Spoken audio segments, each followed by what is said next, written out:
Okay. Yeah. And it's also said that you've mentioned about being a supporter of ISIS. No, I don't answer this question. Are you a supporter of ISIS? Do you want to answer? Yes. You are? Yes. Okay, tell me about that. No, I don't tell you anything. They are Muslim. That's it. Okay. Yeah, they are Muslim. What is it about them that you support? They are Muslim. They make Sharia. Mm-hmm. Yeah, they make Sharia. Okay. Yes. Is there a difference between ISIS and some other people who say they're Muslims? Yeah, they are all Muslims. They are hypocrite, but the ISIS, they are real Muslim. Okay. They make Sharia. Okay. I think it was, as has become readily apparent to people who have followed the ins and outs of this trial, this was a genuinely chilling case of people who embodied and in many respects were absolutely intent on bringing into the true manifestation of awfulness a hatred of Jewish people. Their intent was to commit to slaughter of innocent people for no better reason than their religion. These were dangerous people. They are terrorists. They are justly convicted, and the law will take its course. Well, we can only, of course, go off the evidence of what we know as to motivation. Of course, it'll be very clear to people that in their own defence, these people wouldn't have gone anywhere near what the evidence pointed to. They will have sought to have portrayed themselves as people caught up in something beyond their ken. That is, of course, not what the evidence reveals. These are committed terrorists. These are people who carry with them a deep hatred of Jews. And however they seek to dress it up, the bottom line is these are people who were committed to a course of action which they hoped would result in enabling them to murder innocent men, women and children on the streets of Manchester. There can be no cause, there can be no belief that comes anywhere close to justifying that. The way I'm going to start this interview is slightly different, Walid, because you've given us some information already, and it's as a result of the information that you've already provided us that I'm delivering this information to you now. Okay. So this is something that your solicitor's not heard as of yet, and obviously you've not heard it as of yet. So up until the point today, you've been discussing a male that you referred to as Bilel, the male that, not your brother, Yeah. the male that you travelled down to London to meet, Okay. and that you met at the last drop earlier on today. Okay. Sorry, earlier yesterday. Yeah. Okay. So what I'm going to advise you at this moment in time is that Bilel is an undercover operative. So as a result of that, we have information that would suggest that yourself and your brother Bilel and Amar are involved in terrorist attack planning. Right. Like I said to you before, whether he's undercover or not, I was not expecting any guns to come over. I was not involved in any planning of harming people, like I said before, and what I said to you is true.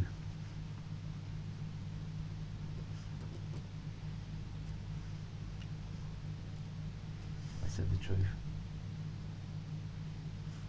Do you understand what's just been said to you? Yeah, he said to me he's an undercover. Yeah.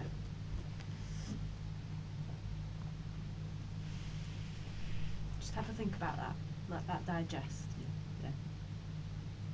What I said was the truth. I'll stick to what I said.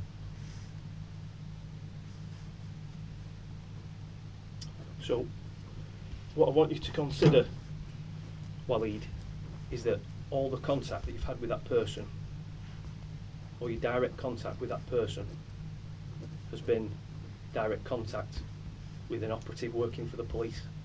Okay. So all the nature of the conversation that you've had, all the actions that you've carried out, all the arrangements that have been made,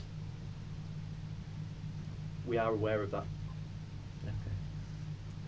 We're aware of information that you might have told the person you believe was Bilel about activities that you were planning on getting involved with. explaining what we are aware Well, of course, one has to be concerned. We all have to be concerned. There is a very good reason, of course, why we have such a developed counter-terrorism infrastructure in this country, and it is funded, it is trained, and it is equipped precisely to tackle these sorts of threats, because the threats are real. We see examples, as is the case in this particular trial, of people hell-bent on murdering people simply because they are Jewish. So this threat is real. It is something that we, of course, are across in many respects.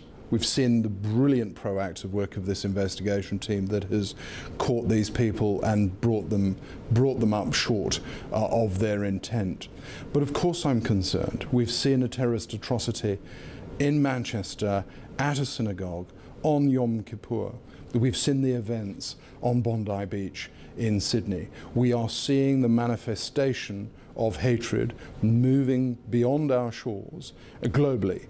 And this is a threat to all of us. It is a threat to our Jewish communities, and if our Jewish communities are under threat, we are all under threat, and we all owe to our Jewish friends and neighbours a steadfast duty to stand with them in all circumstances, and that is certainly what we do as part of Greater Manchester Police, the counter-terrorism network, and beyond. I think we could have seen something just as awful. It was their intention to commit mass murder. This is not a hyperbolic use of language. This was their intent, and it was that they were brought up short because of the brilliant work of some very courageous, very professional, very decent people in the service of our Jewish brethren and our wider community who brought these people to book. It's an excellent result, but it's a doubly good result in the sense that, one, it is a manifestation of real professionalism and diligence, but on the other hand, there is the avoidance of something which I genuinely believe would have been truly awful and will have ranked right up there with the worst of atrocities that we've seen across the world. People who engage in this level of work put their lives on the line on behalf of the communities whom we serve. They are tremendously courageous people who are able, whilst simultaneously performing to an outstanding standard, are also able to fit in, to maintain that professional, ethical basis of what it is that they're trained to do, and to do it all with the purpose of bringing people to justice before our courts and mounting an evidential case that would bear the scrutiny, as this has done, by a jury. And so these are tremendous individuals, outstanding individuals to whom we all owe a great debt of gratitude.